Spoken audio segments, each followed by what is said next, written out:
ऐसे बैग मुझे ऑनलाइन दिखे थे। अगर आप कबर्ड में जूते अरेंज करके रख रहे हो तब भी एक दूसरे के ऊपर रखने की वजह से ख़राब नहीं होंगे, और अगर आप ट्रैवलिंग बैग में यूज़ करना चाहो तब भी यूज़ कर सकते हो।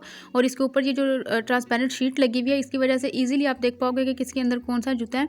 और यहाँ पर दूसरे नंबर पर आप इस तरह से यूज़ कर पाओगे कि इसके अंदर छोटी मोटी सॉक्स, कैप्स वगैरह या फिर इस तरह की चीज़ें ऑर्गेनाइज़ करके अपने ट्रैवलिंग बैग में या फिर अपनी कबर्ड में रख सकते हो। तो यहाँ पर वीडियो स्टार्ट करते हैं। मैंने यहाँ पर आटे का थैला यूज़ किया है, आप चाहो तो चावल का खाली थैला भी यूज़ कर सकते हो। तो यहाँ पर इसकी चौड़ाई जो है वो मैं 13 इंच ले रही हूँ, और यहाँ से मैं इसकी जो लंबाई है वो 15 इंच लूँगी। अब इन निशानों को आपस में मैच करते हुए स्ट्रेट लाइन लगा रही हूँ ताकि मैं इसी के अकॉर्डिंग कटिंग कर सकूँ। तो यहाँ पर देखिए, ये जो मैं यूज़ कर रही हूँ इसके ना इस तरह साइड से धागे निकल रहे हैं, तो उसको मैं जितना इसके ऊपर काम करते हुए इसको यूज़ करूँगी ना, तो ये निकलते जाएंगे और ये साइज़ में छोटी हो जाएगी। तो इसलिए मैं सबसे पहले इसके ना चारों तरफ एक रफ सिलाई लगा लूँगी, जिससे कि ये धागे निकलना बंद हो गए, ताकि आगे का मैं इसको सिलाई कर पाऊँगी।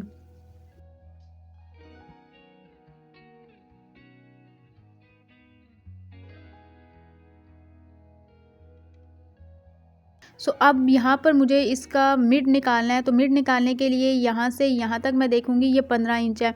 अब ये जो है ना इसका मिड है यहाँ पे, तो इस तरह से अब मैं इसके दरमियान में निशान लगाऊंगी, मतलब कि 7.5 इंच पे, और यहाँ पर 13 का हाफ करके इस जगह पे निशान लगाऊंगी।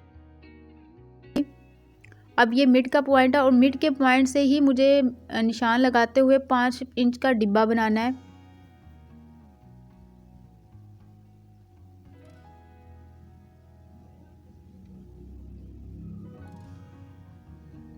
तो ये देखिए, इसकी चारों तरफ से जो है चौड़ाई वो 5 इंच है। और अब यहाँ पर मैं एक कपड़े का पीस यूज़ कर रही हूँ जो कि 6.5 इंच चौड़ाई और 6.5 इंच उसकी लंबाई है।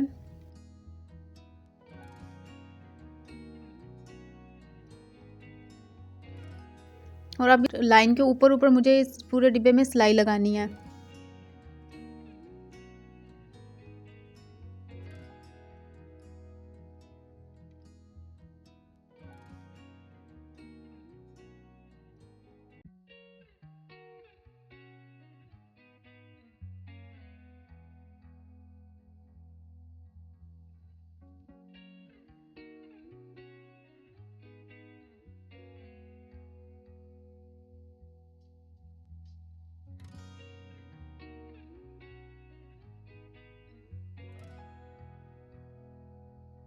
और अब ये मैं कॉर्नर्स पे छोटे छोटे से कट बना रही हूँ, ताकि जब मैं इसको पलटूँ तो बहुत फिनिशिंग के साथ इसकी जो है ना वो सिलाई लगे। तो अब यहाँ पर मुझे इसको इस तरह से पलटना है। लेकिन इससे पहले मैं आपको यहाँ पे एक चीज़ दिखा दूँ कि ये जो अब हम कपड़े ख़रीदते हैं, तो हमें जिन पैकेट में कपड़े पैक हुए हुए मिलते हैं, अब हमें वो पैक यूज़ करना है। और इसकी जो ऊपर की ये वाली ट्रांसपेरेंट शीट होती है ना, ये थोड़ी सी फ्लेक्सिबल होती है, मतलब कि इसके ऊपर इजीली हम सिलाई कर सकते हैं।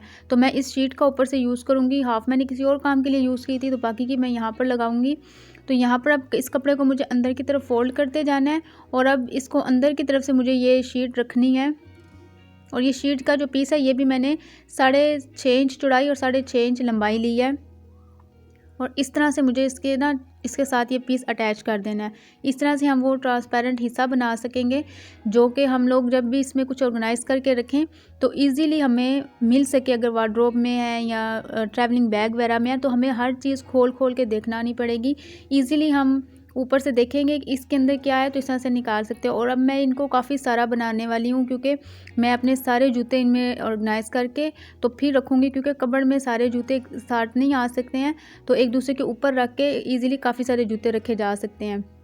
अब मुझे इसके जो ऊपर सिरे हैं ना, यहाँ से मुझे एक सिलाई लगानी है यहाँ तक, और फिर वो यहाँ तक लेके आनी है मुझे। तो यहाँ पर देखें, मैं ना ऊपर से जो पार्ट है वो 5 इंच के करीब ले रही हूँ, ठीक है। इसको मैं इस तरह से फ़ोल्ड कर रही हूँ। अब ये फ़ोल्ड करने की वजह ये है कि इसके जो धागे हैं ना, ये मुझे अंदर की तरफ हाइड करने हैं।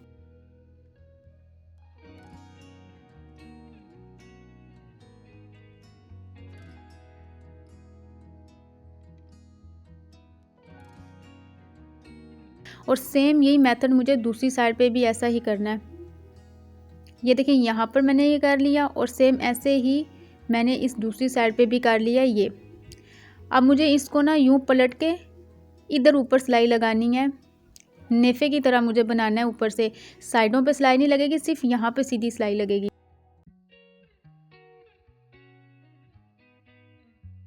ये हम एक्चुअली पार्ट बना रहे हैं जहाँ से हम इसके अंदर डोरी डालेंगे। ये देखें, इस साइड को भी मैंने ऐसे ही किया और यहाँ पर इस साइड को भी मैंने ऐसे ही किया। अब मुझे ये इस तरह से पलटना है कि सीधी साइड बाहर को आए। तो अब ये देखें, सीधी साइड बाहर निकाल के मैं इसके ऊपर सिलाई लगाऊंगी यहाँ पर साइडों पे। तो इन दोनों साइडों पे सिलाई लग चुकी है। अब मैं इसकी पलट के उल्टी साइड बाहर निकाल लूँगी। अब उल्टी साइड बाहर निकाल के यहाँ पे मुझे आधा इंच पे रख के फिर सिलाई लगानी है। इस तरह से फ़ायदा ये होगा कि अंदर से भी बिल्कुल क्लियर होगा, अंदर से भी कोई इसके धागे वगैरह निकलते हुए कोई सिलाई वगैरह अंदर से नहीं दिखेगी। और सेम बाहर से भी वैसा ही होगा, बिल्कुल क्लियर सा, कोई सिलाई कोई कॉर्नर्स बाहर भी नहीं दिखेंगे। तो ये देखें, ये इसकी अंदर की लुक है और सेम ऐसे इससे भी अच्छी लुक जो है वो बाहर से आएगी, क्योंकि बाहर बिल्कुल भी कोई सिलाई वगैरह कोई धागा कुछ नहीं दिखेगा। ये ऐसे। और अभी मैं आपको ये बता दूं कि इसके अंदर आपको राइटिंग लिखी हुई नज़र आ रही है ना, तो हम इसमें शूज़ वगैरह तो इस तरह से नहीं रख सकते हैं, क्योंकि नाम भी लिखे हुए हो सकते हैं, तो इस तरह से बेअदबी होती है, मुनासिब भी नहीं लगता। तो मैं आपको इस वीडियो के लास्ट पे बता दूंगी कि आप इसके अंदर जो इसको प्रिंट हुआ होता है ना आटे की बोरी के ऊपर या फिर थैले, ये जो चावल का थैला वगैरह होता है, तो इसको आप रिमूव कैसे कर सकते हैं मैं वीडियो के लास्ट पे बताती हूँ। और ये जो मैं डोरी डाल रही हूँ ना, ये एक दफ़ा सारी डालनी है और फिर दोबारा से दूसरी दफ़ा डालनी है और फिर उसी सिरे के पास आके इसको मैंने नॉट लगा देनी है और थोड़ा सा एक्स्ट्रा रखने के बाद नॉट लगानी है, ये ऐसे। तो ये रेडी हो चुका है। इसकी फाइनल लुक मैं आपको लास्ट पे दिखाती हूँ। तो उससे पहले यहाँ पर आप ये देख लें कि अगर आप भी कोई आटे का थैला वगैरह यूज़ कर रहे हैं और आपको वो पलटना नहीं है या फिर आपको उसके ऊपर प्रिंट नहीं चाहिए, तो यहाँ पर मैं मिट्टी का तेल यूज़ कर रही हूँ। थोड़ा सा कपड़े पे लगा के उस प्रिंट के ऊपर रब करती जाऊँगी और वो रिमूव होता जाएगा। ये प्रिंट को रिमूव करने का तरीका है। आप तारपीन ऑयल भी यूज़ कर सकते हैं, आप नेल पेंट रिमूवर भी यूज़ कर सकते हैं और इसके अलावा जो है ना आप पेट्रोल भी यूज़ कर सकते हैं। अब ये वाला क्योंकि प्रिंट था तो ये इजीली साफ़ हो गया। अब ये वाला साफ़ नहीं होगा क्योंकि ये इसके अंदर कलर है, मतलब ये जिस प्लास्टिक के धागे से ये बुनती बनी हुई है इसके अंदर कलर है, तो ये रिमूव नहीं होगा। तो इसका बेस्ट हाल ये है कि आप इसको पलट के फिर सिलाई करें। तो फ्रेंड्स, यहीं तक थी मेरी वीडियो। आई होप सो कि आपको अच्छी लगी होगी और आप इसको बनाएंगे तो यकीन करें बहुत ही हेल्पफुल रहेगा आपके लिए। और अगर आप चैनल पे फर्स्ट टाइम आए हैं तो चैनल को सब्सक्राइब करके जाएं और मेरी वीडियो को लाइक करें एंड फ्रेंड एंड फैमिली में शेयर करें। मिलते हैं किसी नई वीडियो में, तब तक के लिए अपना बहुत सा ख्याल रखें, दुआ में याद रखें। अल्लाह हाफिज़।